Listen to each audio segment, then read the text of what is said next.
Essa época do ano, que é a Páscoa, é a época que os judeus eles consideram como sendo o início. O início.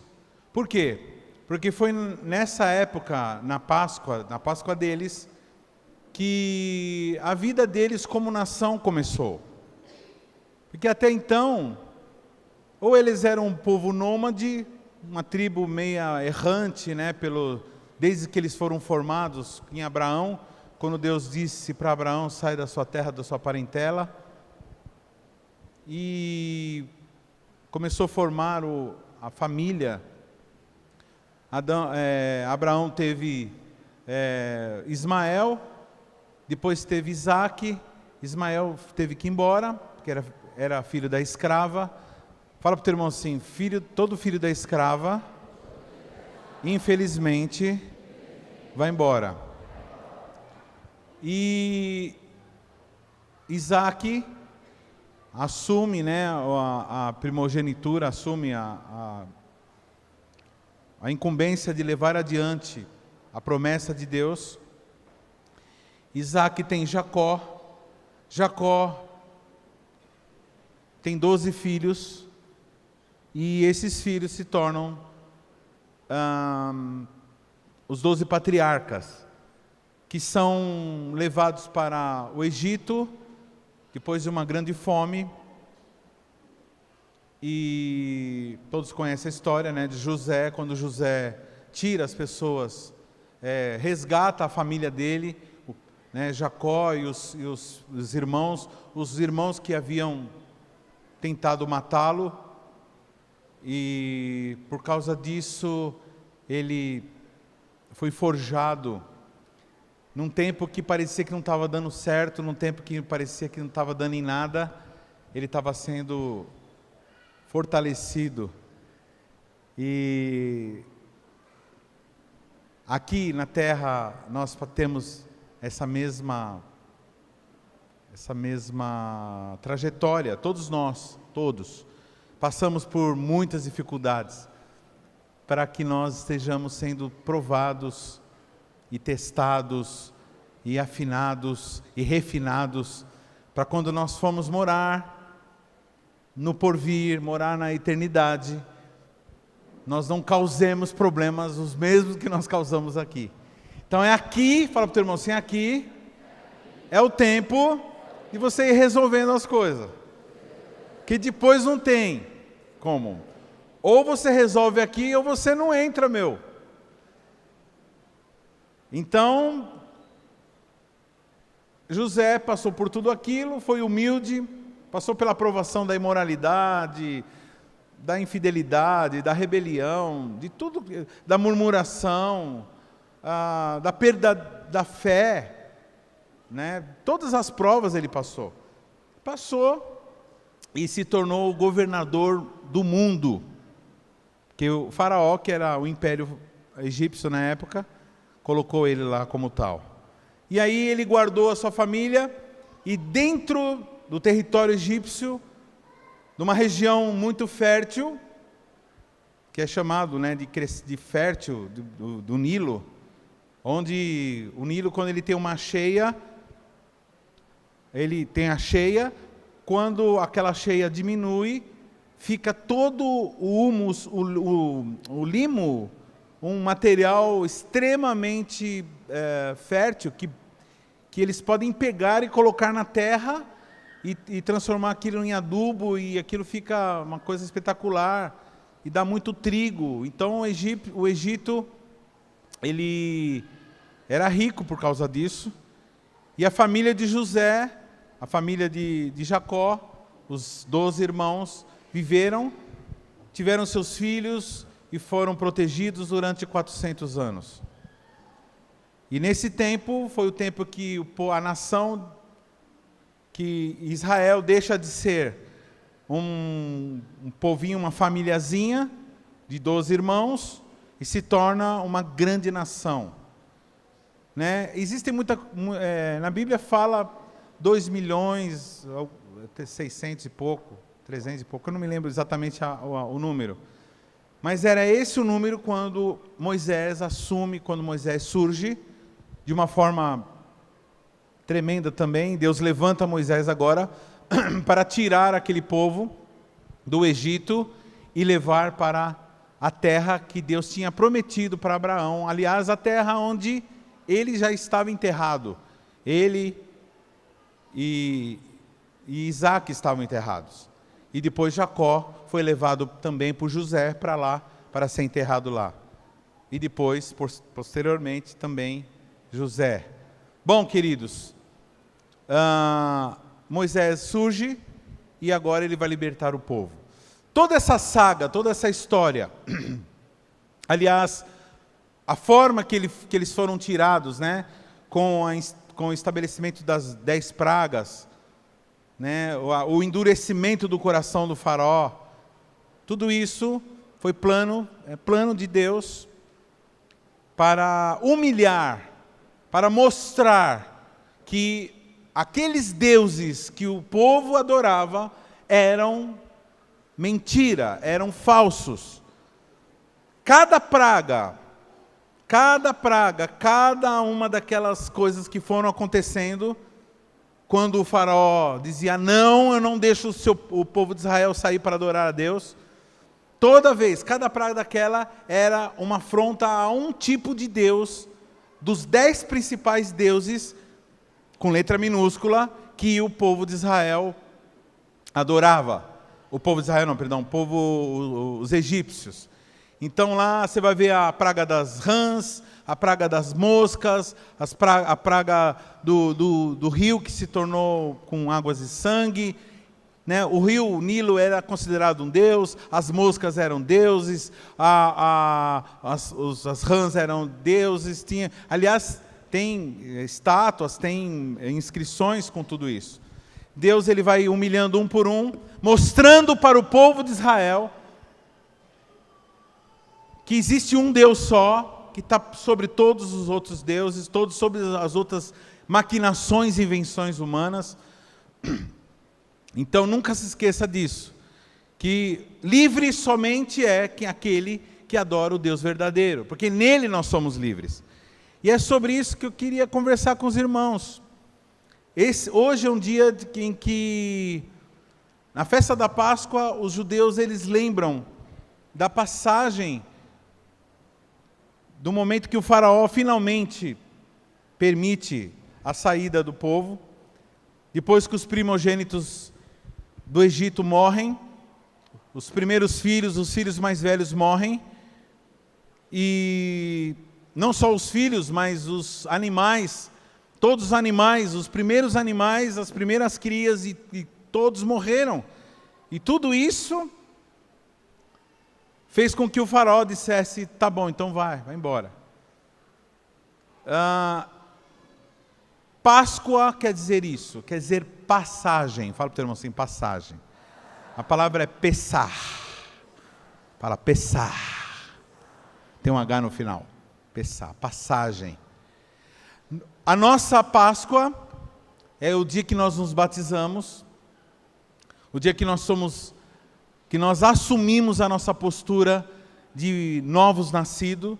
No batismo, nós mostramos fisicamente, é um ato, né? É um ato profético, é uma ordenança do Senhor, que mostra o nosso sepultamento, a nossa morte, nosso sepultamento e a nossa ressurreição.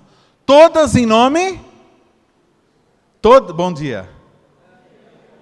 Todas em nome? De Jesus. Eu quero falar, eu queria conversar com os irmãos sobre essa questão da escravidão, do domínio. Moisés fez o que fez, lutou contra a sua própria natureza, contra a sua própria vontade, obedecendo ao Senhor para libertar aquele povo. E libertar do quê? Será que a libertação de Israel foi somente do fato deles terem que trabalhar de graça? Do fato deles receberem chicotadas? do fato deles serem oprimidos, deles comerem mal, deles dormirem mal, deles se vestirem mal? Será que a escravidão propriamente dita que Deus queria tirar de Israel era isso? Não, queridos. A escravidão não é um estado externo. Logicamente que a escravidão, ela transcende, ela se mostra de uma forma física. É muito fácil você ver uma pessoa quando ela é escrava. A diferença de um escravo, de alguém que é escravizado por alguma coisa, de uma pessoa livre. Uma pessoa livre de uma certa coisa, mas, por exemplo, quem aqui é livre do cigarro? Aqui, levanta a mão. Os que não levantaram a mão estão fumando ainda. Tá.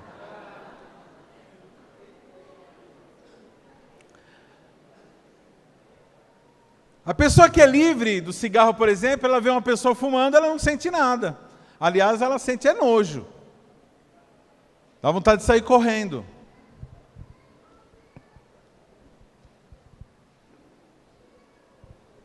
Uma vez um camarada falou assim, um agnóstico falou assim para mim. Falou, mano, sai com esse cigarro para lá, velho. Eu tô fumando junto com você. Tá louco, meu. Vai para lá, vai mais para lá. Esse negócio tá ardendo no meu nariz, tá me deixando enjoado. Meu, falar isso para um fumante inveterado, um cara que acende um cigarro no outro. Agora, antigamente tinha mais gente assim, agora é mais light. As pessoas andam se conscientizando mais. Mas era um negócio terrível.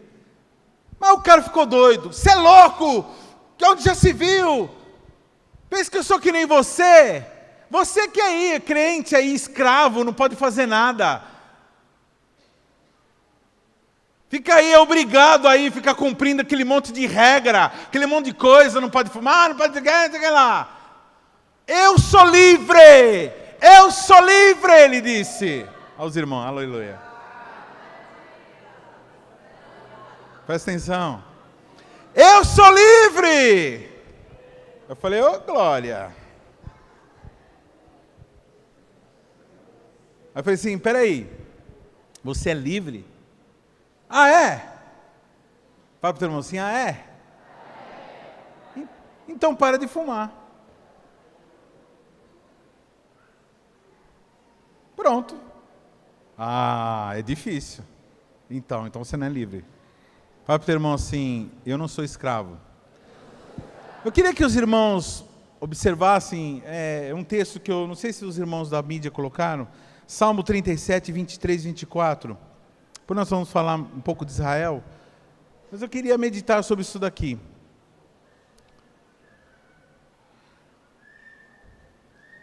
Salmo 37, 23 e 24, diz assim: os passos de um homem bom são confirmados pelo Senhor, e ele deleita-se no seu caminho. Ainda que caia, não ficará prostrado, pois o Senhor o sustém com a sua mão. Guarde esse texto no coração, em que diz, os passos de um homem bom são confirmados pelo Senhor, e ele se deleita no seu caminho. Queridos, eu não quero deixar vocês chateados, tristes, mas não tem como tapar o sol com a peneira. O quadro que nós vivemos hoje não é muito bonito, sim ou não? Não é bonito. Está acontecendo um paradoxo muito interessante. Eu nunca, na história da minha vida, eu nunca vi uma sociedade, um povo tão livre, com a possibilidade de tanta liberdade, mas ao mesmo tempo, um povo tão escravizado. Hoje é muito fácil você viajar, hoje é muito fácil você se comunicar, hoje é muito fácil você saber, você ter informações. É muita liberdade.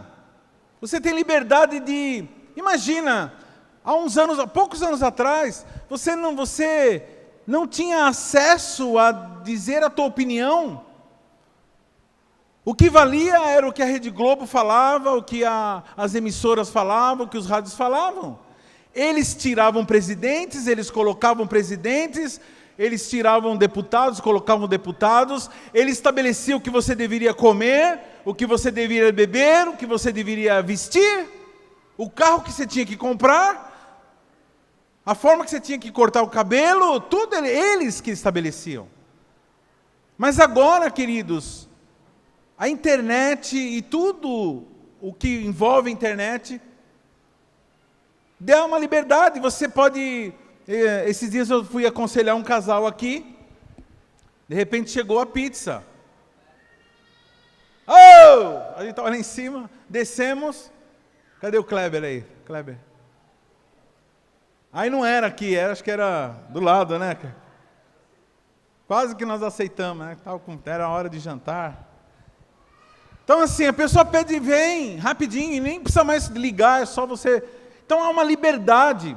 E você tem liberdade de pesquisar, que nem eu estou falando aqui, cada informação que você achar esquisita, tem alguns que vão lá, mas já vai no Google, pá, e já é simultâneo. Antes eu ficava bravo, eu falava assim, você fica aí na hora do culto aí, navegando, mas nada a ver. Essa geração é uma geração que consegue prestar atenção, consegue navegar, consegue... Tá certo que não fica 100%, não fica assim, não é? Né? É muito melhor quando você presta atenção, mas... Só que eu disse, uma geração... Nunca vi uma geração tão livre, mas ao mesmo tempo uma geração tão escravizada. Que tipo de escravidão? São cadeias invisíveis. São prisões, são correntes que não se dá para ver. Na verdade, são prisões com a porta aberta. A porta está aberta, porque Jesus abriu a porta. Aliás, Ele é a porta. Mas muitos não têm saído, muitos não têm se libertado, muitos não vivem uma vida de liberdade, são presos. Pastor, como você sabe disso? Como que eu sei? Pelos dados. Eu fui fazer uma pesquisa, querido. No mundo, tem 350 mil, isso foi em 2012, o último dado, 2012, já fazem 6 anos, 350 milhões de pessoas no mundo todo são depressivas, estão tomadas pela depressão. Boa parte, uma pequena parte dessa depressão, provavelmente causada por questões hormonais, questões fisiológicas, mas a grande maioria, porque não vivem uma vida de liberdade. O ser humano, quando ele foi criado para ser livre. Agora, queridos, se em 2012 tinha 350 milhões, e a situação e as notícias são cada vez piores em termos de contexto geopolítico, econômico, então, provavelmente, esse número aí, não digo que dobrou, mas pelo menos está um terço maior. Então eu desconfio que, sei lá, 350 milhões, pelo menos umas 500 milhões de pessoas no mundo estão em depressão. Em 2010, éramos 120 milhões de depressivos. Em 2010. Em 2012, de 120 mil, passou para 350 mil. Mais que o dobro. Então, eu estou sendo legal nessa conta que eu estou fazendo aqui. Provavelmente você está sentado do lado de alguém que está sendo atacado. Pergunta para o teu irmão, se você está sendo atacado por depressão. E aí, queridos, da depressão aí já, ela puxa o quê? Outros problemas. Porque a depressão, a tristeza profunda, ela gera problemas financeiros. Por quê? Porque o depressivo, ele não quer fazer nada. Ele é desanimado, E é terrível que o depressivo ele é desanimado e ele desanima as outras pessoas porque ele fica falando, puxando todo mundo para baixo. Se você marca bobeira, você estando convivendo com um depressivo, ele te puxa para baixo, ele só fala coisas negativas. E é terrível você conviver com gente depressiva.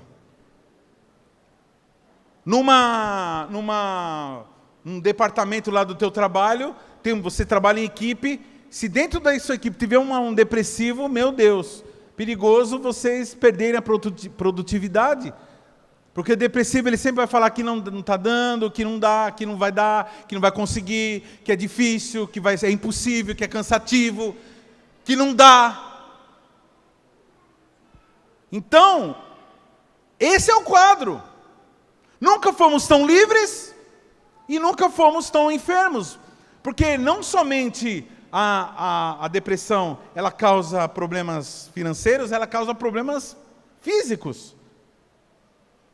Problema nos rins, problema no coração, problema no fígado, problema na coluna, problemas musculares. A quantidade absurda de gente doente. Hoje em dia, você chega no médico, é impressionante isso. Você chega no médico, muitos médicos, eles já não receitam mais antibióticos e tal. Eles já mandam um antidepressivo já. Isso, médico, como chama? Não é psiquiatra não, médico clínico. Chega lá, o cara fala assim, ele olha, ele ouve teu... eu estou com um problema muito sério, tá? Ele ouve teu coração, tum-tum certinho. Ouve teu pulmão, tum-tum certinho. Tum certinho. Olha para os seus olhos, normal, cor normal. Eles olham, aí fala assim, maluco está com depressão. Aí eles falam assim, procura um psiquiatra, mas enquanto você não conseguir vaga já tu vai tomando esse daqui. Aí toma aqueles remédios, que a pessoa fica assim, E aí, melhorou? Não sei. Por quê? Porque eu não estou mais sentindo nada. Nem tristeza, nem alegria, nem vontade, nem fome, nem falta de fome, nem nada. Se cair um avião assim do lado da pessoa que toma esse remédio, você viu lá, caiu o avião. A pessoa não tem sensibilidade. É uns remédios que vêm do inferno, querido. É muito legal para quem está na hora, lá num sofrimento absurdo, mas ele anestesia aquele momento. Aliás, toda droga é assim, né? Toda droga tem essa proposta de anestesiar no momento que você está no sofrimento, e daqui, quando passa o efeito, aquilo vem, o problema continua. Hoje morre uma pessoa querida, uma esposa, um marido, uma mãe, um pai, um filho. Aí vem aquele monte de parente drogado. Toma isso aqui que isso aqui é bom. E muitas vezes, quando morreu minha sogra, os caras deram para o meu cunhado. Deram um remédio, ele ficou doidão, ele ficou lá, tal assim. Passou. Aí depois que passa o efeito, depois de algumas semanas, a pessoa não está tomando remédio, aí começa a cair a ficha. Ou seja, existe tempo para tudo, existe tempo de chorar também. Mas esses remédios, eles vão lá, maqueiam. E aí a pessoa não vive o luto, não vive o que tem que viver. Fala para o teu irmão assim, os momentos alegres têm que ser vividos em sua plenitude. E os momentos tristes também. Então quando você vê uma pessoa chorando porque tem um problema, não fica falando assim, não chora não. Não faz isso não. Chora aí, chora minha nega. Deixa chorar. Deixa cumprir o luto. Deixa se derramar. As lágrimas são a limpeza da nossa alma também. Mas o que nós estamos vendo aqui, que as pessoas estão se drogando, estão depressivas, não saem de depressão, por quê? Deveriam estar contentes? Dá uma olhada para o seu irmão aí, olha que coisa linda. Fala para ele assim, fala a verdade, hein? Eu sou bonita, né? Fala a verdade. Não. Irmãos, você pensa que eu estou brincando? Não estou brincando, não. Dá uma pesquisada.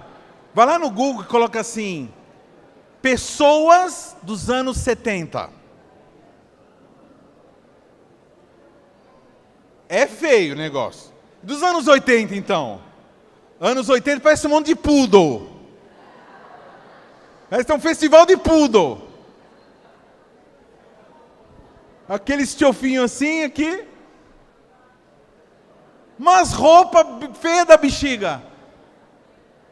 Não existia esse acesso à chapinha. Só gente muito, muito, muito rica. Então os cabelos eram do jeito que ia ficando. Que o sabão de coco deixava. Meu. Era o jeito que o sabão de coco. O sabão de coco era o melhor, né? Nem shampoo direito não existia. Era duas marcas que tinha lá. E aquele negócio lá que você lavava o cabelo. Então hoje o pessoal é bonito. Sim ou não? Quer ficar ruivo? Quero ficar ruivo. Pronto, fica ruivo. Eu quero ficar com o cabelo azul. Fica com o cabelo azul. Quero ficar magro. Fica magro. Quero ficar gordo. Quero ficar gordo. Fica assim, é normal. Todo mundo tem liberdade. Tem acesso à informação. E essa questão da depressão, dessa escravidão chamada depressão, eu não vou aqui fazer nenhum estudo sobre depressão, é outro assunto. Estamos falando de escravidão e liberdade. Mas o mais terrível, queridos, é que a depressão, no seu estágio mais elevado, ele leva ao quê? Leva ao suicídio. –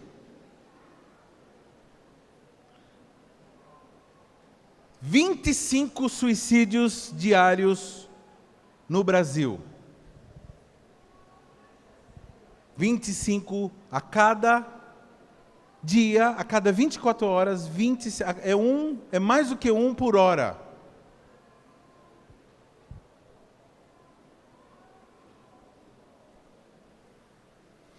Essa quantidade de informação que nós temos poderia estar nos libertando, sim ou não? Nos libertando de políticos corruptos, nos libertando de enganos, porque você pode pesquisar. Mas eu nunca vi tanta corrupção, e não é só no Brasil. O Brasil, ele primeiro, é bom. Os caras são bons. São top. Nessas coisas são top, né? Aliás, na história da humanidade, nunca houve uma corrupção em termos de quantia de dinheiro. Você indexando isso a ouro. Nunca houve. Nunca houve na história da humanidade tamanha corrupção. Uma corrupção esquematizada. Uma corrupção sistêmica, como diz o pessoal do MP. E é impressionante que você vê todo mundo indo para a cadeia, um monte de gente com provas indo para a cadeia, com dinheiro, achando no apartamento, ou apartamento. E um monte de gente dizendo, não, pelo menos o cara faz. Aliás, quem criou essa frase estava na cadeia até antes de ontem. Maluf, né? E, queridos, não era para nós, com essa quantidade de informações, nós podemos pesquisar e ver, estarmos bem, estarmos livres, mas ainda continuam algumas pessoas achando que está tudo manipulando, mas não é manipulação. Na verdade, queridos, existe um espírito de escravidão, um espírito de engano. Você prova para a pessoa que aquilo lá é aquilo lá, mas a pessoa fala não. Quantos aqui conhecem mulheres, já ouviram falar de mulheres que apanham do marido sistematicamente aqui? Quantos já viram algum caso desse aí? Apanha, continua apanhando, todo mundo fala para a pessoa assim, não, pelo amor de Deus, não faz isso. Ou pessoas que são traídas sistematicamente, continuam sendo traídas, continuam sabendo que você está traído, e continua falando, não, mas a pessoa é trabalhadora. Não, mas a pessoa pediu perdão. Não, a gente tem que perdoar, que nós somos cristãos. Tem que perdoar, irmãos? Lógico que tem que perdoar. O problema não é perdoar, né, queridos? O problema é que você ser bobo, né? Você tem acesso, mas por que essa escravidão? Porque escravidão é um espírito. O medo é um espírito, a escravidão é um espírito, a miséria é um espírito. Todos os apóstolos, Jesus, eles viviam uma vida de luta, de combate. O apóstolo Paulo vivia uma vida de luta, de combate. Muitas vezes faltava sim comida. Mas você nunca vai ver essas pessoas miseráveis, pedintes. Você nunca vai ver essas pessoas subjugadas por outras, porque eram homens e mulheres livres. Você passar situação difícil não é. Agora, espírito de miséria é diferente. Espírito de miséria é o seguinte: a pessoa passa a vida toda sempre tendo que pedir ajuda, sempre tendo que pedir socorro, sempre sendo ajudada, sempre sendo mantida por bolsa isso, bolsa aquilo, por ajuda de mãe, de pai, a vida toda. Entra ano, sai ano, entra décadas, e a pessoa... Tem um rapaz esses dias aí que a mãe morreu, um que a gente conhecia. Uma vez eu e a pastora fomos fazer uma visita Noião. Aí a gente falava para a mãe assim: olha, querida,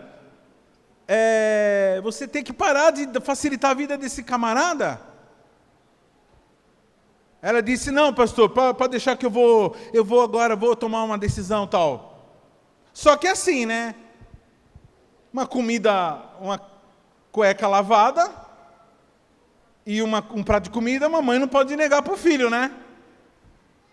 Aí o camarada assim, ó. É tudo que ele precisava. Roupinha, uma caminha e um prato de comida. Fechou. É tudo que o Noia quer. É muito mais do que o Noia quer. Muito mais. Porque na verdade o que o Noia quer mesmo é droga, né? Porque ele acha que aquilo lá vai promover alguns segundos de alívio da dor. Pergunta para mim: pastor, qual dor? Qual dor? A dor da morte.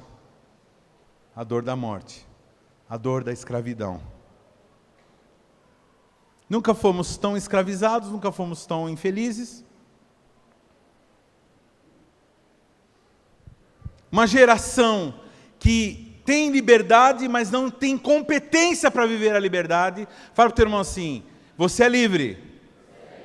Só que você precisa aprender a viver em liberdade. Quantos são livres aqui? E quantos estão aprendendo a viver livremente?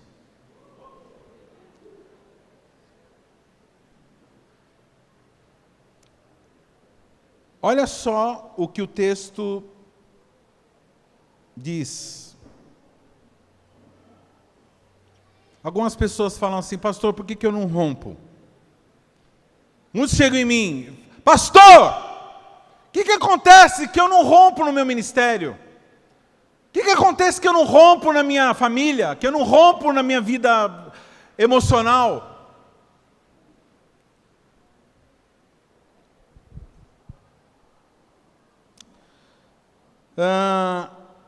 Na verdade, muitos irmãos estão seguindo a filosofia do mundo.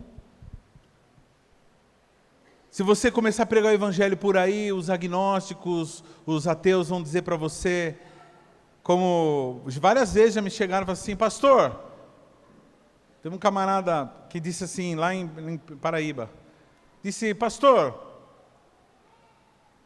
o senhor disse aí, na sua pregação, na sua fala, e você falou aquele texto assim: provai e vede que Deus é bom. Como que Deus pode ser bom, sendo que tem tanta maldade no mundo? Como você pode dizer que Deus é bom? Ou Ele é bom, ou assim, pelo que eu vejo, ou Ele é mau, Ou ele é mau e soberano, ou ele é bom e não é Deus, e não é Senhor. Provai, porque a Bíblia diz, provai e viver de que o Senhor é bom. Mas pelo que eu vejo, por causa da maldade do mundo, porque se ele fosse bom, não acontecia tanta maldade. Então, se acontece maldade, é porque ele não consegue parar a maldade. Então, ele não é Deus. Resolve isso para mim, pastor. Eu falei assim, fala de novo o texto que você me disse. Deus é bom. Lá, o texto que eu falei, não, lê tudo. Fala tudo que o texto diz. Provai e vede. O problema, querido, é que as pessoas elas não entendem que Deus é bom, porque elas não provam de Deus.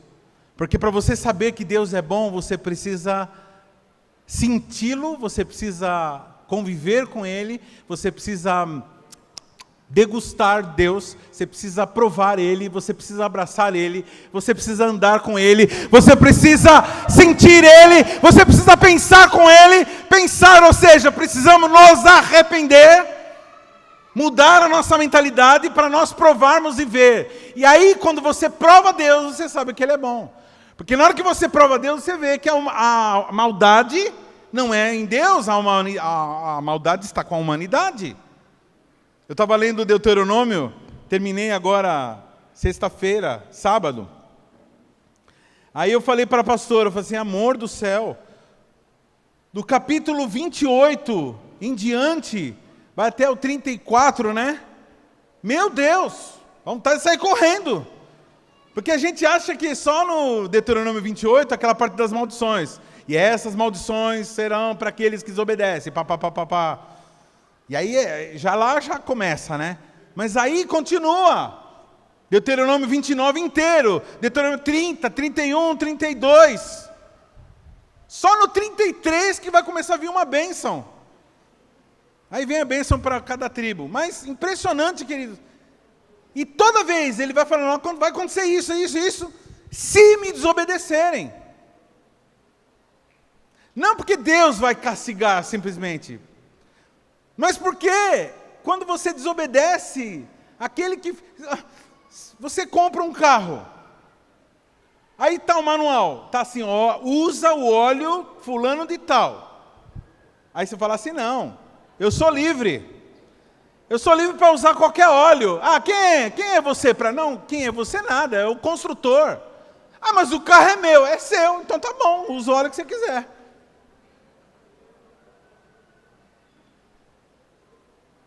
Fala para o teu irmão assim, Deus sabe como você funciona, sabe como fazer você feliz. Isso é liberdade quando você obedece a Deus. Então essa noção que muitos de nós temos que não fazer as coisas, não poder fazer as coisas, é falta de liberdade. Não, queridos. A liberdade é quando você pode não fazer. A liberdade é quando você pode dizer não. A liberdade é quando você pode dizer sim ou não.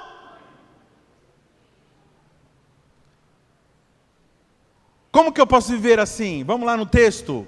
Vamos lá, o pessoal da mídia, no texto. Olha só o que o texto diz.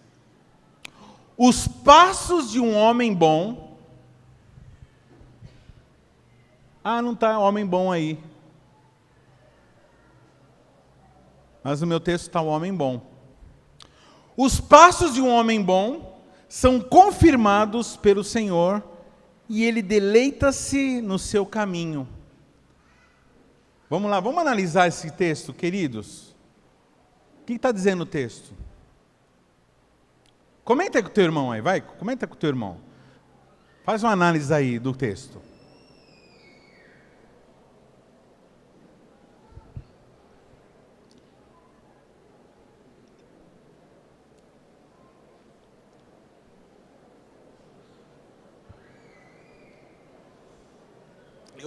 A minha tradução está mais clara.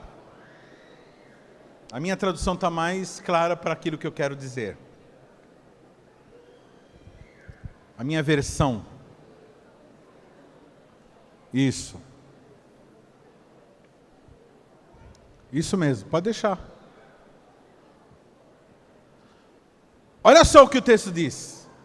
Está dizendo o quê, querido? Que o homem é que decide e determina o seu próprio passo.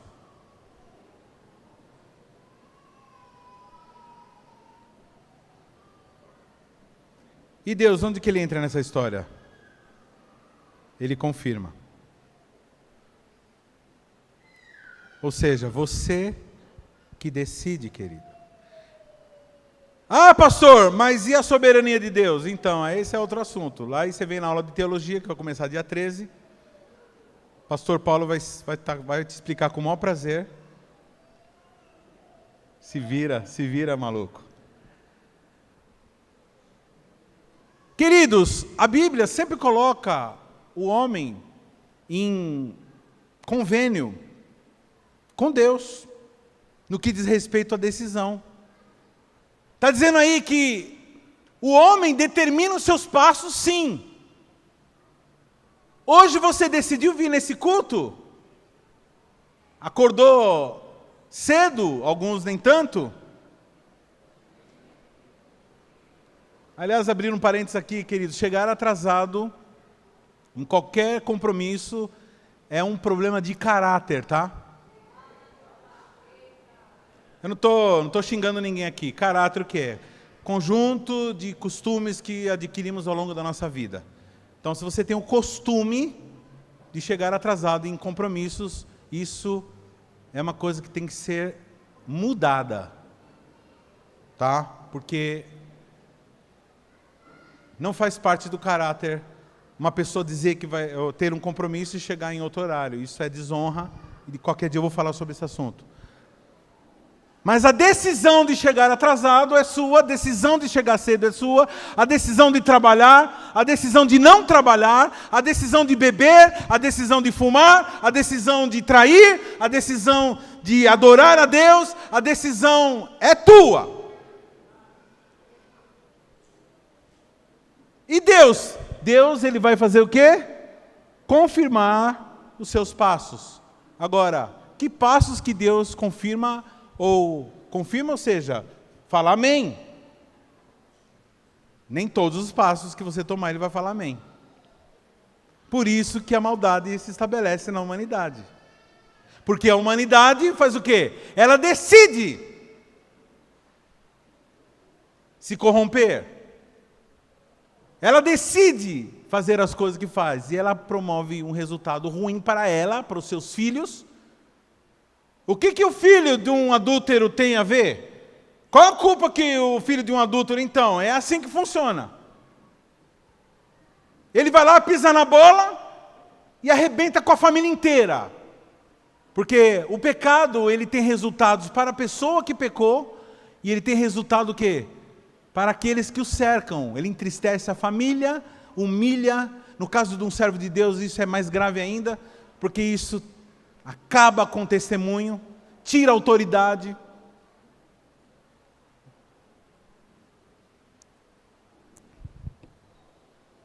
Então, queridos, a sequência de decisões que você tem tomado na tua vida, presta atenção, querido, a sequência de decisões que nós tomamos na nossa vida, o que falar, eu vou me encontrar com tal pessoa, então eu vou falar tal coisa. Então essa é uma decisão. Eu vou procurar tal emprego, eu vou pagar essa conta, eu não vou pagar essa conta. Eu vou comprar e não vou pensar nas consequências, que se lasque depois. Tudo isso são decisões que nós tomamos. E aí, queridos, as decisões que estão de acordo com a palavra de Deus, Deus vai confirmar. As decisões que você tomar fora da vontade de Deus, Ele não vai confirmar. Quantos gostariam que Deus assinasse as decisões? Então toma decisões baseadas na palavra de Deus. Então quer dizer que você toma a decisão de ser um fornicário? Você tomou a decisão de ser um fornicário, de ser um adúltero, e quer que Deus confirme isso daí? Você está tomando uma decisão de abandonar o ministério, uma decisão de abandonar a Deus, Uma decisão de deixar o seu ego ir lá e eu vou socar mesmo aquela pessoa. Então, isso é uma decisão que você está tomando. Aí você quer que Deus vá lá e assine embaixo. Você tomou uma decisão de não fazer devocional, uma decisão de não orar, de não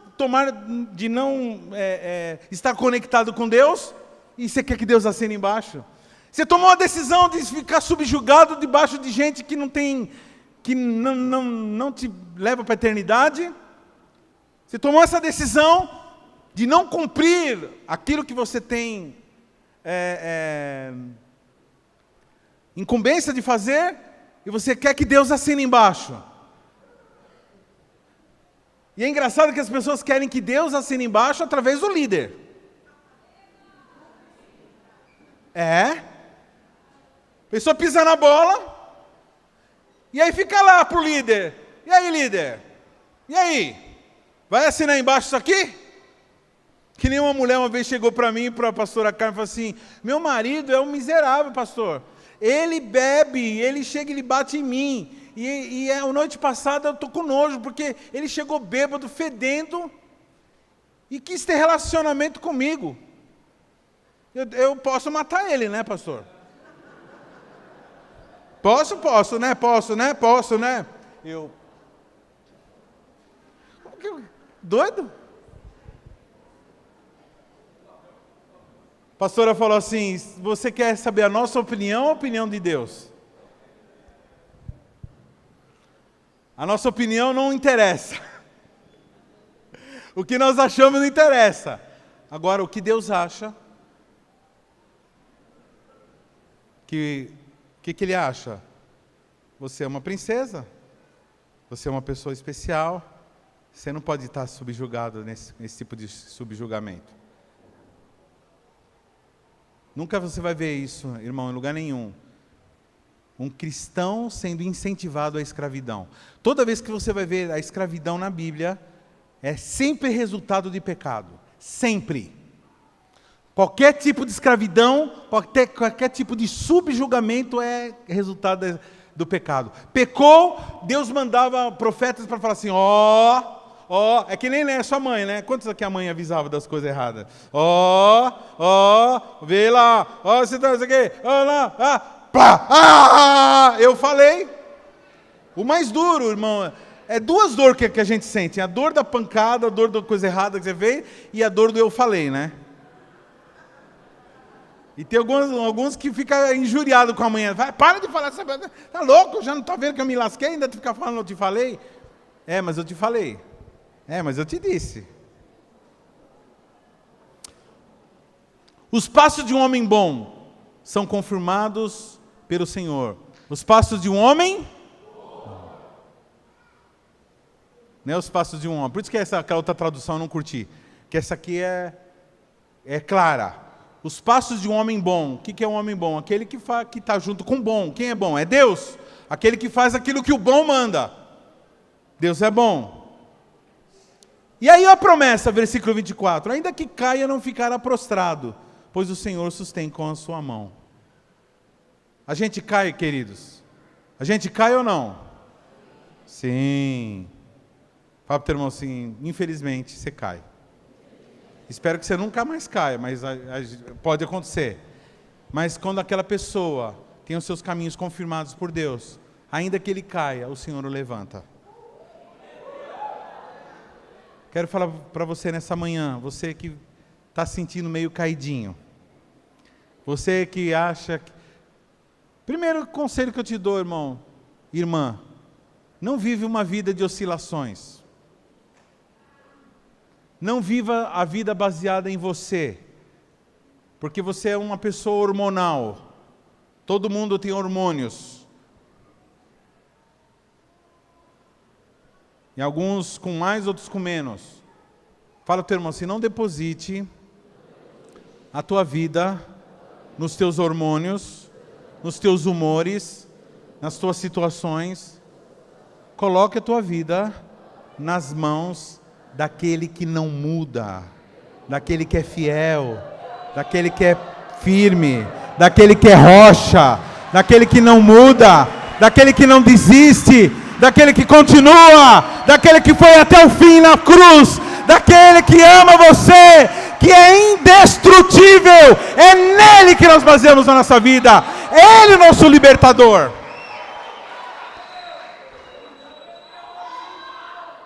Porque tem hora que a gente está meio calabresa, meio mussarela mesmo, meu irmão. Sim ou não? Tem hora que você está meio assim. Ninguém falou, só eu. Tem hora que eu estou assim, meio assim. Aí tem a pastora Carmen que fala assim, ei, vamos. Eu, opa!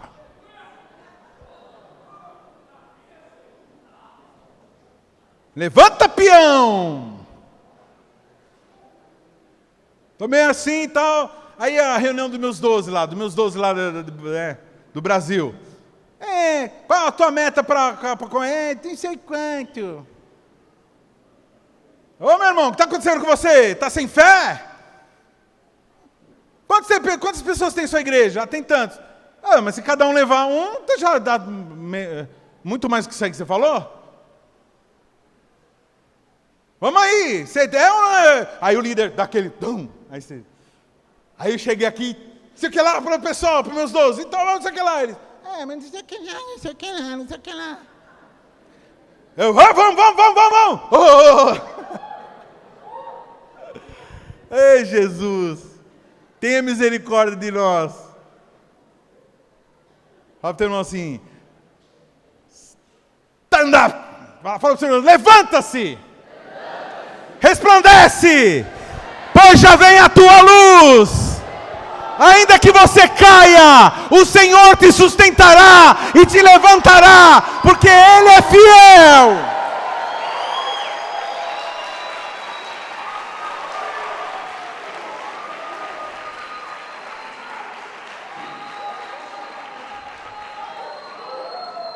Glória a Deus.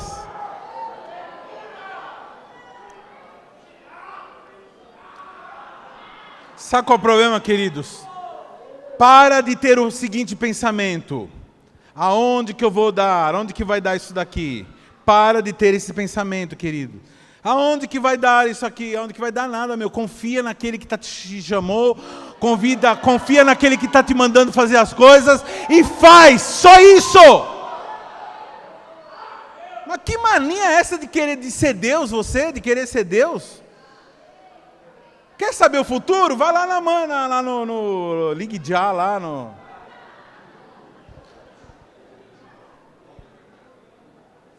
Walter Mercado, né? Quem lembra desse cara? Figura, LinkedIn. Na mãe, menininha do canto A, na macumba que foi. Isso é macumba, querido. Você querer tocar no futuro. Para de querer tocar no futuro. Você toca no futuro, vivendo o que Deus manda você fazer agora. Deixa o futuro para Ele. Vai ter um dia que Jesus vai voltar, sim. Por que Ele vai voltar? Porque Ele falou. E eu sei. E quando Ele voltar, eu vou subir e você vai subir. Por que você vai subir? Porque que eu sei que eu vou subir. Não é porque eu sou bonzinho não, porque o sangue de Jesus foi derramado naquela cruz, e eu sou livre dessa terra, sou livre, nós vamos subir a tudo! Por isso que eu prego o evangelho, por quê? Para ter companhia lá no céu, para o céu ser um lugar bem cheio de gente, porque eu gosto de gente.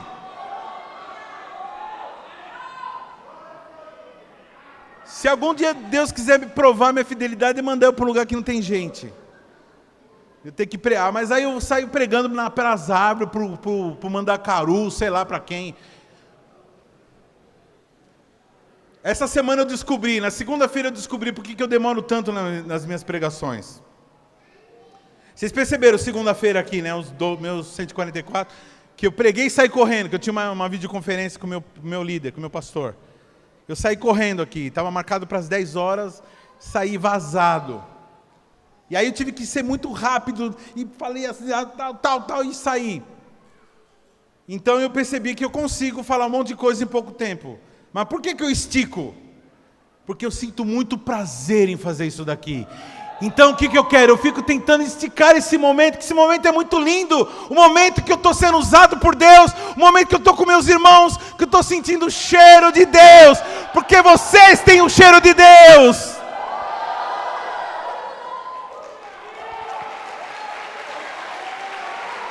O filho usa o perfume do pai.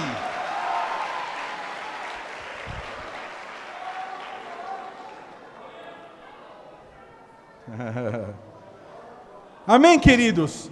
Então, em primeiro lugar, saiba o seguinte: você decide. Então não fique brincando com a inteligência de Deus. Respeita a inteligência dele, porque ele respeita a tua. Como, pastor, que Deus respeita a minha inteligência? Então, deixando você decidir as coisas. Agora você também, por favor, respeita a inteligência de Deus. Não fica tentando falar assim, mas também o senhor não faz eu fazer tal coisa. Se o senhor quisesse que eu parasse de fumar, o senhor faria eu parar de fumar. Ah, safado.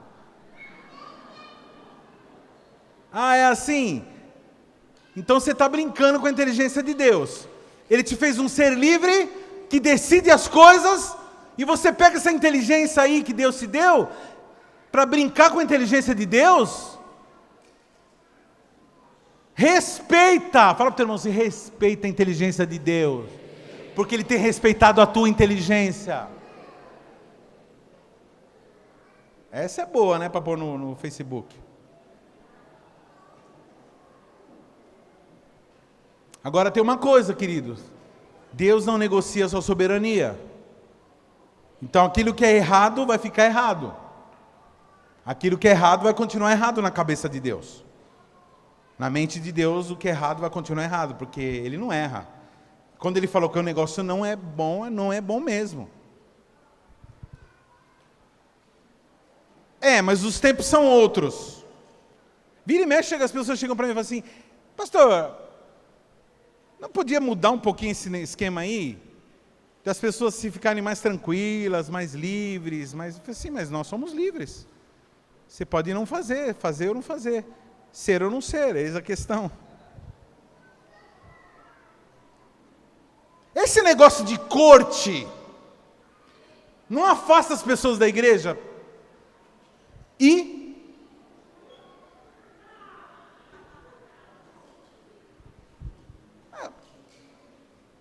Cachaça também afasta um monte de gente da igreja. Adultério afasta um monte de gente da igreja. Roubo afasta um monte de gente da igreja. Preguiça da CQL, perdi a conta. Até hoje, queridos, não teve uma pessoa que saiu dessa igreja, e isso é uma coisa que eu digo assim com alegria mesmo. Não teve uma pessoa que saiu dizendo que a gente saiu porque a gente é herético, ou porque tem pecado aqui nesse lugar aqui. Nunca vi ninguém sair por causa desse motivo. Quase 100%. Ou foi porque mudou para algum lugar longe, ou porque estava sendo atacado por uma coisa que nós gentilmente chamamos de vontade enfraquecida. Explica para o teu irmão aí, o que é vontade enfraquecida?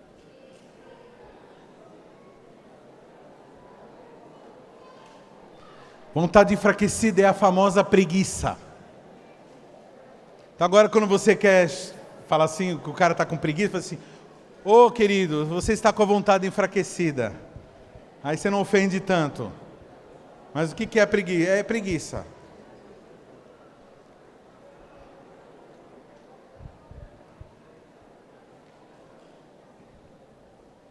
Fala para o teu irmão assim, Deus não negocia princípios. Pastor, mas eu conheço um camarada de uma outra igreja aí, que ele vive mó na boa. Ele é mó feliz. Então, os paraquedistas também são felizes. Mas eles estão caindo.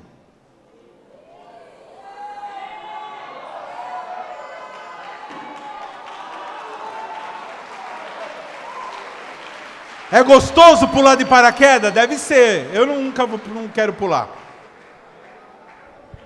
Não gosto dessas coisas. Não gosto de coisas de passar medo.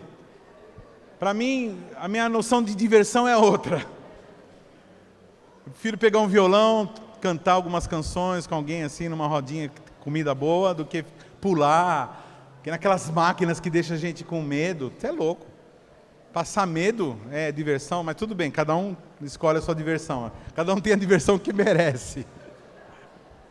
Brincadeira, se você gosta, é adrenalina, eu sei, tem gente que curte, né? Quem curte coisas assim perigosas assim? Raft. Não, raft até que eu gosto. Tem coisas que eu gosto, tem coisas perigosas que eu gosto. Agora eu lembrei, eu gosto de descer de bote pelo rio caudaloso, gosto. Gosto também de como chama? De dirigir, né, no barro. Ainda vou ter um Jeep ainda. Talvez eu compre só depois de velho, né? Não, então já não vou comprar agora, então, porque eu sou velho, né?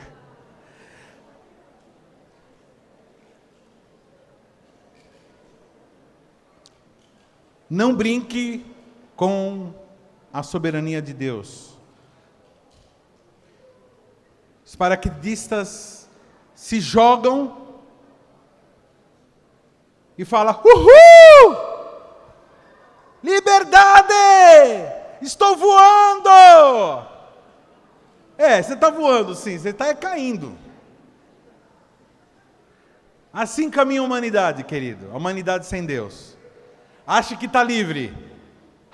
Que lugar, que vista legal.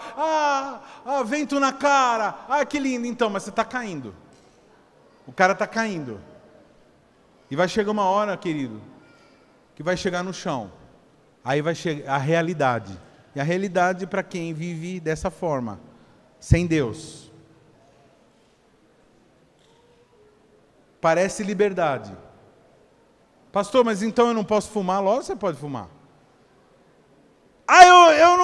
Eu saí daquela igreja porque lá eles proíbem não sei o quê. Eu fico doido, porque eu falo assim, não, fala para o teu irmão assim, essa igreja não proíbe nada. Fala assim para o seu irmão, porque nós não somos uma religião. As religiões proíbem as coisas. Nós somos filhos de Deus. Nós vivemos com a natureza de Cristo.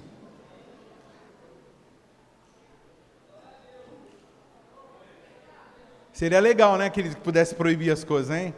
Fala assim para o seu irmão assim, fala para o seu irmão assim, eu te proíbo você falar coisa negativa o resto da sua vida.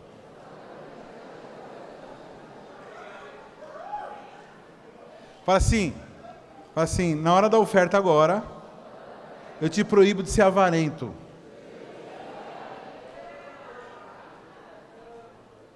Beleza? Fechou? Seria bom, né, querido? Fala para a pessoa, eu proíbo você de ver pornografia. Eu proíbo você de ser ladrão. Eu proíbo você de ser incrédulo, ser preguiçoso. Não confiar na soberania e na força, no poder de Deus. Eu te proíbo. Seria bom, né, querido, que pudesse proibir. A lei mosaica, a lei, o Velho Testamento, ela é para mostrar isso, que o que Deus acha a respeito das coisas e a ineficácia total da lei, no que diz respeito a mudar alguém. A lei, até onde que ela vai? Ela vai até qual o limite da lei? O limite da lei é mostrar o erro.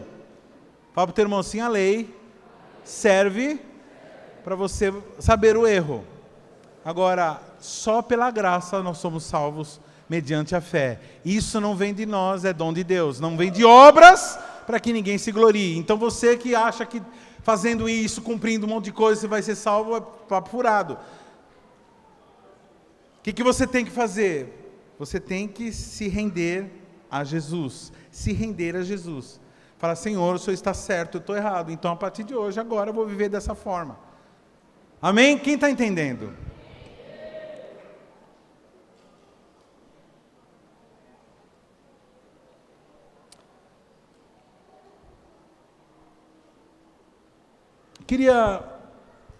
chamar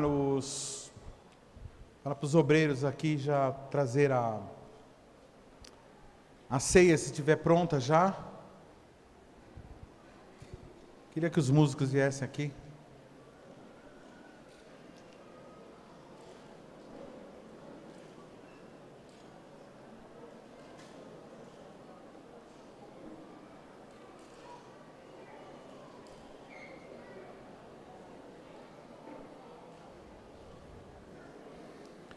Fala assim para o seu irmão: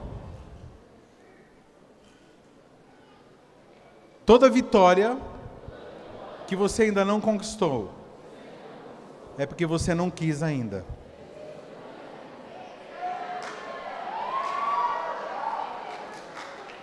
É duro falar isso, eu sei, é duro. É duro eu falar isso para mim mesmo. Porque tudo que eu quis... Só uma coisa, querido, querer não é querer alguns segundos não, tá? Querer é querer depois de 40 anos e continuar querendo. Amém? Ou porque você não quis, ou porque não chegou o tempo ainda. Porque quando nós queremos alguma coisa, o ser humano, meu Deus, quando ele quer, ele não mede prejuízo para obter aquilo lá. Então aquilo que você está lutando, você vai conseguir.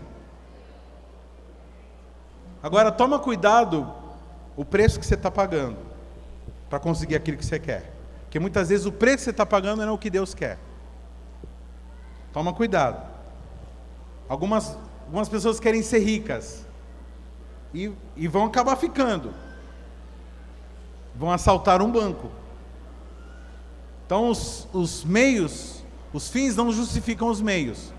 Vê o que você quer e vê o método que você está usando para conquistar. Algumas pessoas se equivocam com isso. O objetivo é bom. Aí elas fazem tudo quanto é coisa para alcançar aquele objetivo. E coisas erradas. Presta atenção. Você quer alguma coisa ardentemente? Então seja fiel aos padrões de Deus, no que diz respeito àquilo. Amém, querido? Quantos aqui querem casar aqui?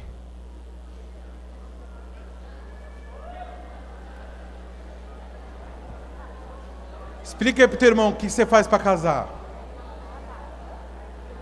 Estuda, trabalha e procura alguém que seja da vontade de Deus. Qual é a vontade de Deus para um servo ou uma serva de Deus? Pessoa santa. Ah, mas Deus já me prometeu que vai me dar um esposo ou um marido. Não interessa como. Então aí é qualquer nota. Depois não venha reclamando. Nem para os líderes, nem para Deus. Amém? Fala para o teu irmão assim: você é livre. Pode fazer um fundinho.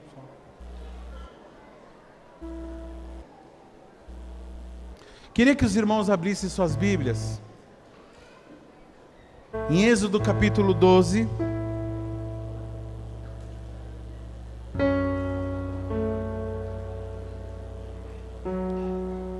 Êxodo capítulo 12.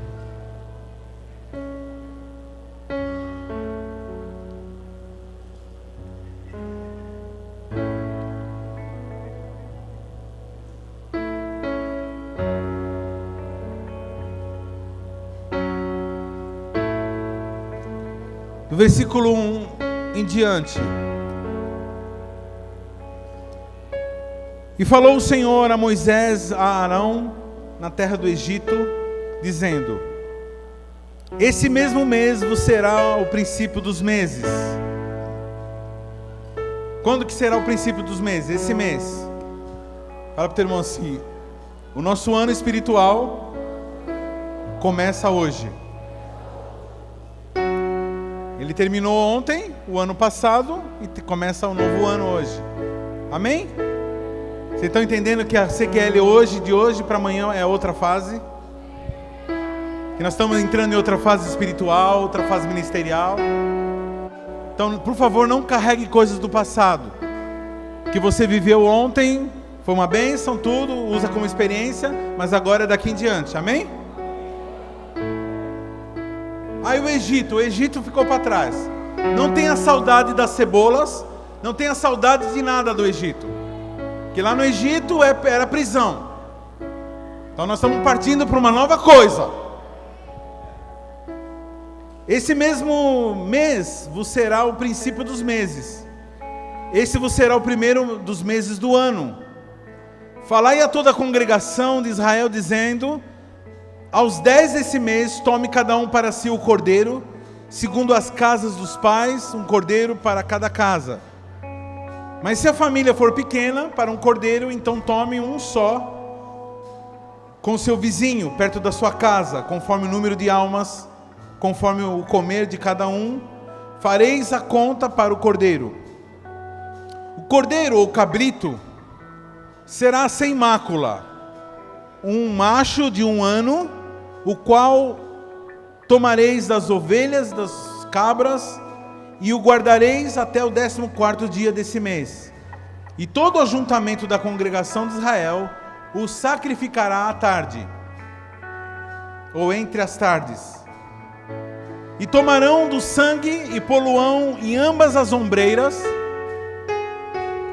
na verga da porta, nas casas em que comerem, e naquela noite comerão a carne assada no fogo, com os pães asmos, com ervas amargosas, e comerão.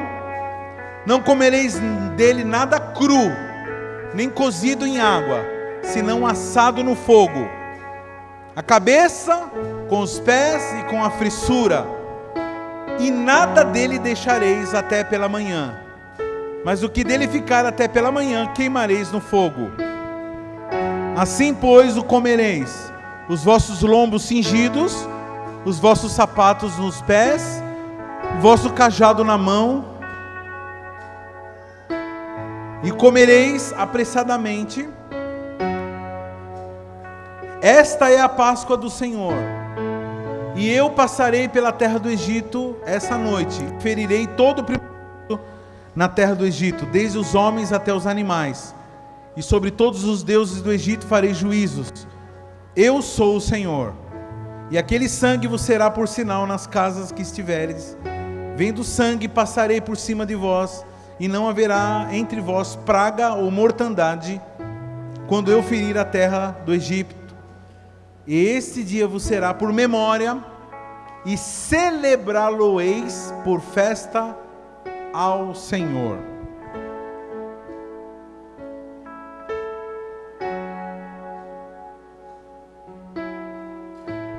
Então esse é o quadro.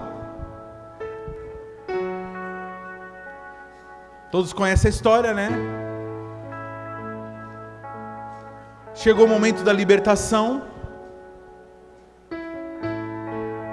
de 400 anos de escravidão. E agora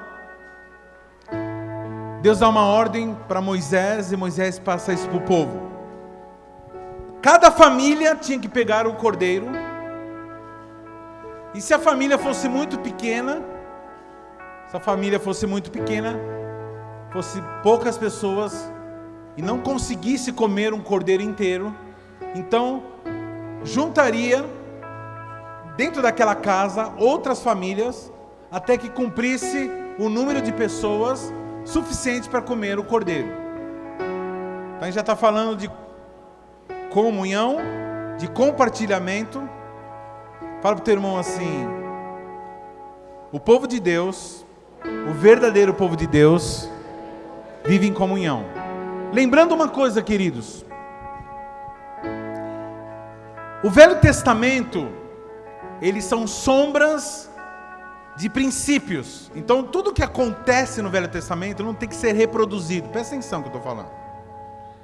Porque algumas pessoas andam confundindo, não lê as cartas do apóstolo Paulo.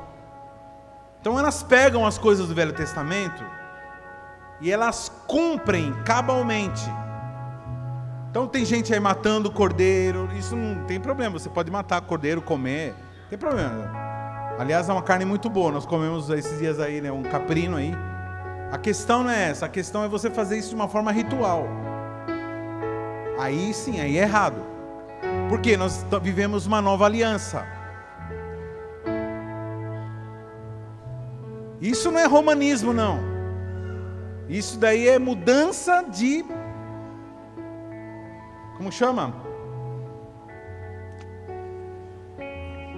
De dispensação. Amém?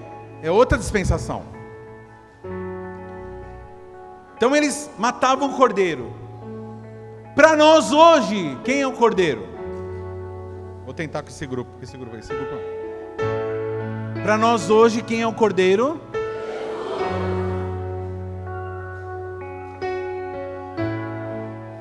Esse é o cordeiro de Deus que faz o quê?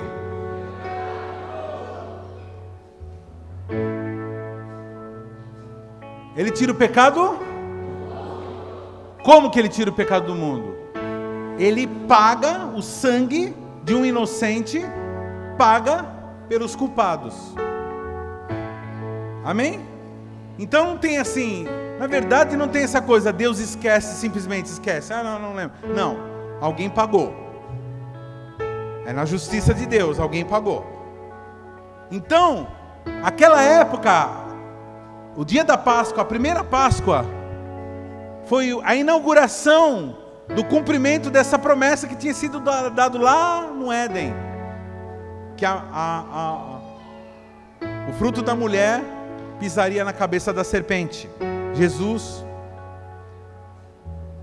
Quando Jesus chega diante de João Batista, o que João Batista fala? Eis o Cordeiro de Deus que tira o pecado do mundo.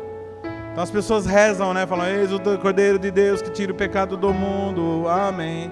E nem sabe o que estão falando, que na verdade Jesus é o Cordeiro. Então a família tinha que pegar um cordeiro, chamava alguns para comer junto. Por quê? Por que tinha que chamar? Porque o cordeiro tinha que ser comido inteiro. Só o osso ia ficar. Então tinha que comer a carne, o osso e a pele, né? A carne, a fissura, o fígado, o pulmão, o coração, os rins, os olhos, o cérebro, tudo. Eu vi um monte de gente fazendo careta. Então, essa careta que vocês fizeram é a mesma careta que todo mundo faz quando eu falo de pecado aqui. Porque Jesus, ele é um pacote inteiro. Não dá para você comer ele só um pedaço. Essa parte de Jesus eu gosto, essa parte eu não gosto.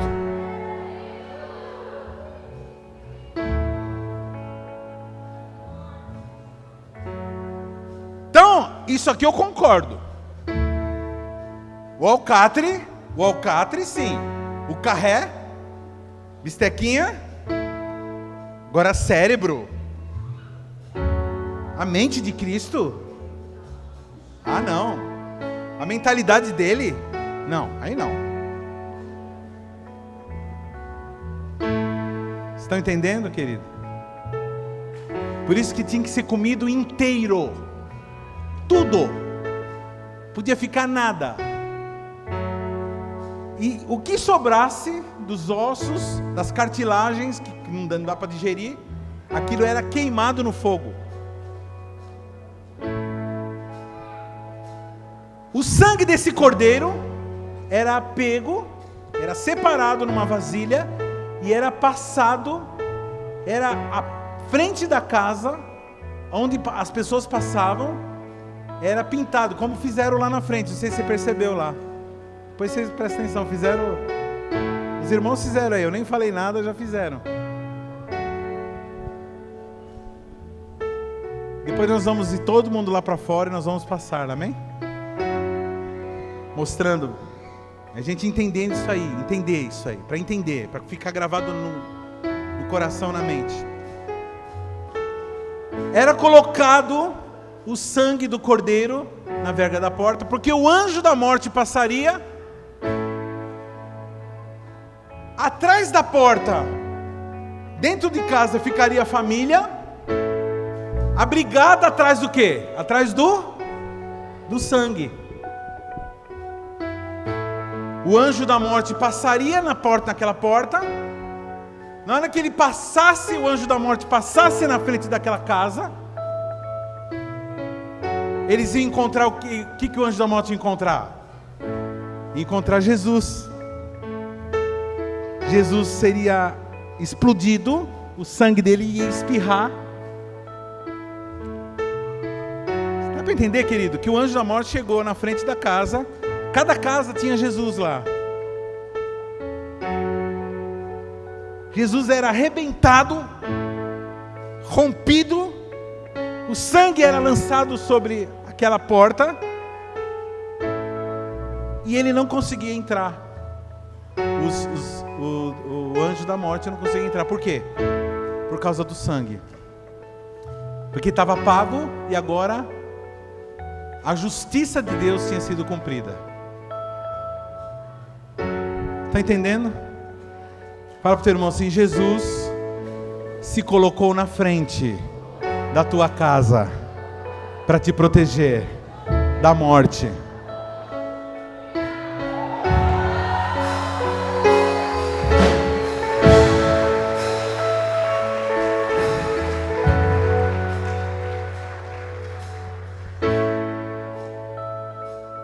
Eles eram orientais. Toca mais baixinho, mais baixinho. Eles eram orientais. E todo oriental não entra dentro de casa de sandália. O oriental, ele só entra dentro de casa descalço, para não sujar, para não trazer poeira para dentro de casa. Todo oriental é assim. A maioria, né? Só que nesse dia, e até hoje é assim, o judeu, até hoje é assim, nesse dia, no dia de Páscoa, eles entram com sapato dentro de casa. Por quê? Porque era uma ordem da Páscoa, a pessoa comer a Páscoa, ela não podia comer sentada, nem deitada, ela tinha que comer de pé, ela tinha que comer com o sapato, ela tinha que comer com a roupa de viagem, e ela tinha que comer apressadamente. Depois, né, eu li tudo que eu estou falando, eu li, viu? Aí depois você lê de novo lá. Comer apressadamente, por quê? Aquilo isso que eles fazem todo ano, é para lembrar como eles tiveram que sair vazado. Rapidinho, rápido, vamos lá. Pega todas as coisas, pega tudo, vamos embora.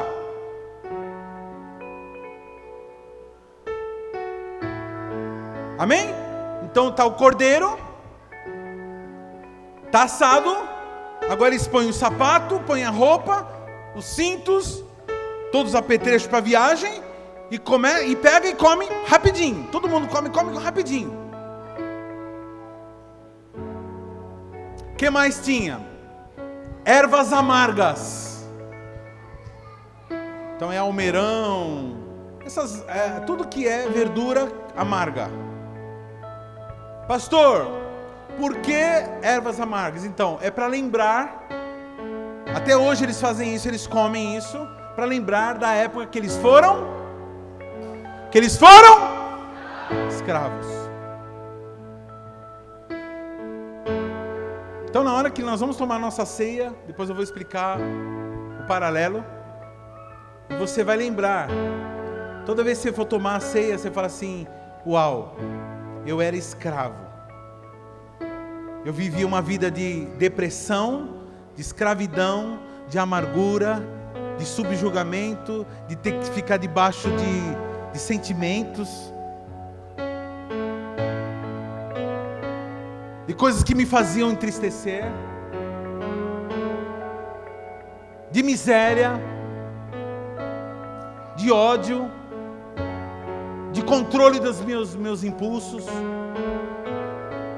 Era assim minha vida, mas agora não. Agora eu sou livre. Mas eu como essa erva amarga para lembrar o quanto foi ruim, porque tem gente, querido, que depois de um tempo começa a esquecer o quanto foi ruim lá no mundo, e começa a sentir saudade dos amigos, começa a sentir saudade das bebidas, das cebolas e das coisas de lá, e começa a entrar em contato e começa. Então, para isso que tem a erva amarga, para você se lembrar da época que você era escravo. E eles comiam cordeiro, eles comiam a erva amarga e eles comiam pão. Só que era um pão ázimo. O que é um pão ázimo? É um pão sem fermento. Ele é uma casquinha, como aquelas bolachas de água e sal. É água em farinha, colocada numa chapa, simplesmente. Não tem gosto de nada, mas tem trigo. Presta atenção. Não tem sabor muito diferenciado, não é aquela coisa maravilhosa, não tem nada que acrescente nada, não tem óleo, não tem nada, mas é trigo. Presta atenção. Não tem fermento, portanto não tem ar dentro, não tem bolha de ar dentro. Ou seja, o que Deus está falando através disso? Que o povo deveria lembrar da época que era escravo, para nunca mais voltar. Devia comer rápido para saber que nós estamos de passagem aqui na terra. E deveriam comer um pão, ou ter uma vida simples, mas legítima, verdadeira. O pão ázimo é um pão verdadeiro, é um pão sem complicação. Fala para o teu irmão assim: se a tua vida está muito complicada, está errado.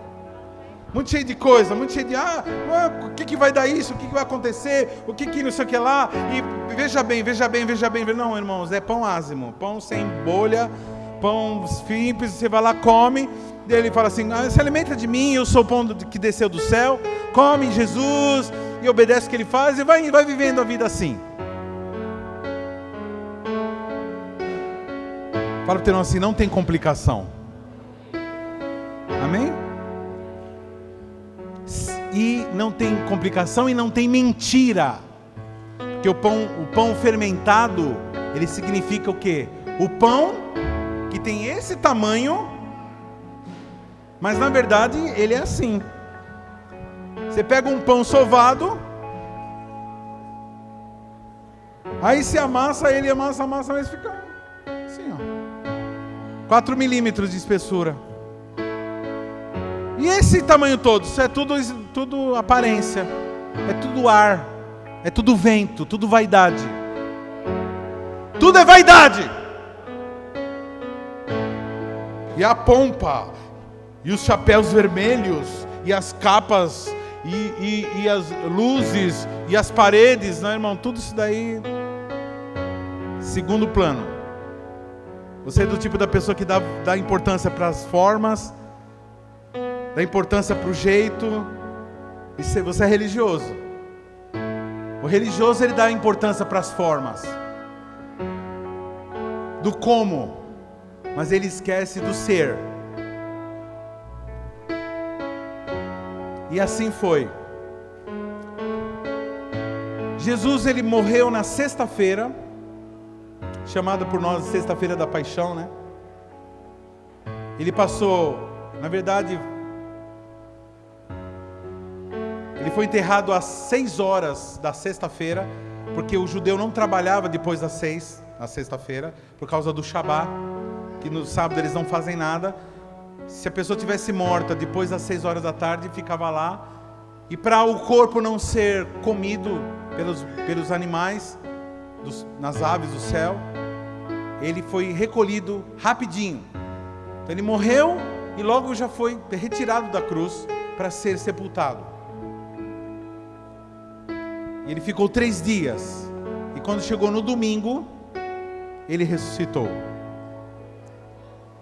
Nós cristãos passamos a comemorar o nosso descanso não mais no sábado como os judeus. Então quando chegar algum judaizante aí falando que você é romanista, que nós somos, algum aí adventista do sétimo dia falar, né, que está errado. Não, queridos, nós somos de uma nova aliança. Nós não somos, apesar de sermos descendência agora de Deus através de Jesus, que era judeu, né? E somos as descendências de Abraão. Muitos de nós aqui somos descendentes de Abraão mesmo, de sangue. Todo mundo que tem nome, sobrenome com Oliveira, Pereira, Ferreira, coisa de profissões, né? Lima, vai falando aí. Souza não, Machado, tudo isso daí são os cristãos novos, e qualquer dia eu falo o que significa isso. Mas muitos de nós somos descendentes, mas não é isso que conta. O que conta é a nossa entrada na raiz de Abraão através de Jesus. E isso aconteceu quando? No domingo. Quando Jesus ressuscita, no domingo ele ressuscitou. Então, a nossa Páscoa cristã, nós comemoramos quando ele ressuscita. Ou seja, em Cristo, o nosso Moisés, aquele que nos leva para fora da escravidão através do seu sangue. Você está entendendo agora? Está claro para você isso? Então, Jesus, na Páscoa, ele instituiu isso. Nesse tempo, né? Nesse tempo antes de ser morto, ele estabeleceu isso, porque eles comemoravam uma semana antes. Ia comemorando. E ele falou assim: olha, comam desse pão, vocês se juntam com seus irmãos. Eles alugaram uma laje com um salão em cima, tipo de salão de festa, chamado cenáculo. E foi até uma forma meio milagrosa, porque nessa época em Jerusalém era muito cheio por causa das festividades, e muito difícil achar um salão vago. E Jesus falou assim: ó, vai lá e fala com tal pessoa que ele vai, provavelmente um cristão, já um cristão. Interessante que ele cede esse salão de festa, que talvez ele tivesse até separado para a festa da família dele, e ele cede para Jesus. Interessante, né? A gente vê a generosidade e a doação desse homem. E ele junta com seus 12 e faz essa festa, e lá ele reparte o pão e diz assim: esse é o meu corpo, que vai ser entregue por vós. Toda vez que vocês comerem desse pão, vocês vão se lembrar da minha vida. Toda vez que vocês tomarem esse cálice, vocês vão se lembrar do pacto que eu tenho com vocês. E assim aconteceu. Ele comeu com os 11 fiéis, e comeu também junto com Judas. E eu quero abrir um parênteses aqui.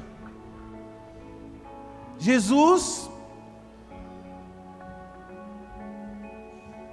tomou a ceia numa boa. Pergunta: ele sabia que tinha Judas aqui? Ele sabia que tinha um traidor lá? Ele sabia quem era? Como que você sabe que ele sabia? Porque ele falou. Ler no texto, você vê ele falando: é você.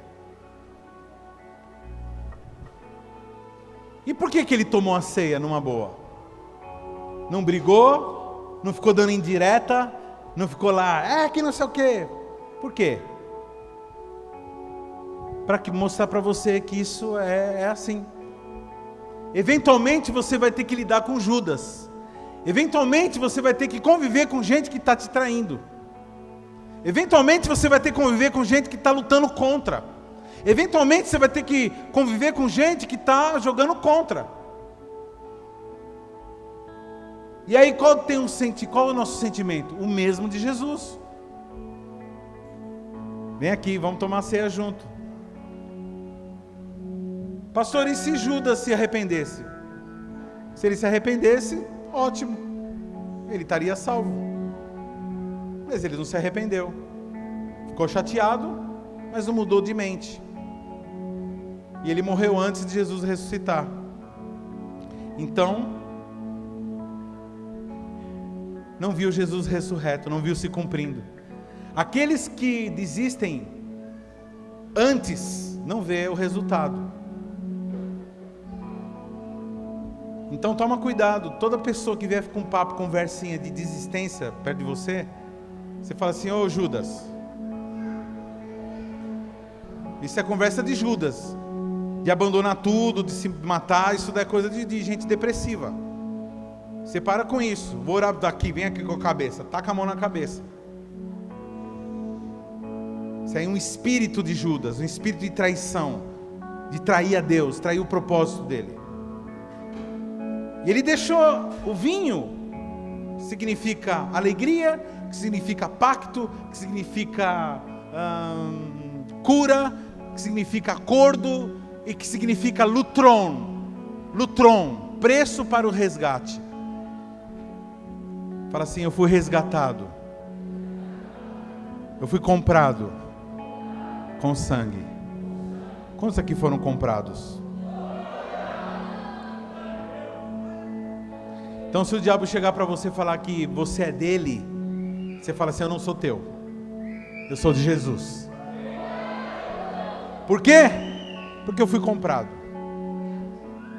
e está pago já. E aí, como livre que você é, você tem a carta de alforria, você vai esfregar essa carta na cara de toda acusação. E você vai viver como filho, logicamente. Amém? Quantos aqui estão entendendo o que está sendo falado? Então não fique pensando no que vai dar. Fala para o teu irmão assim: não fique pensando no que vai dar tudo isso, porque já deu. Já deu, querido. Nós já somos livres, já estamos na eternidade. Nós já entramos na eternidade. A gente já está até ceando com Ele. Aliás, queridos, trazer o cordeiro para dentro de casa é um ato de intimidade. O judeu trouxe o cordeiro para dentro de casa. E o que Deus está falando nessa manhã para você? Leva o cordeiro para dentro da tua casa. Leva o cordeiro para dentro da tua casa. Leva o cordeiro para dentro da tua casa. Não fique esperando chegar no domingo ou na célula para se encontrar com o cordeiro. Leva ele para dentro da tua casa para comê-lo, para bebê-lo, para ter comunhão com ele, para ele estar dentro de você, para ele formar a sua musculatura espiritual.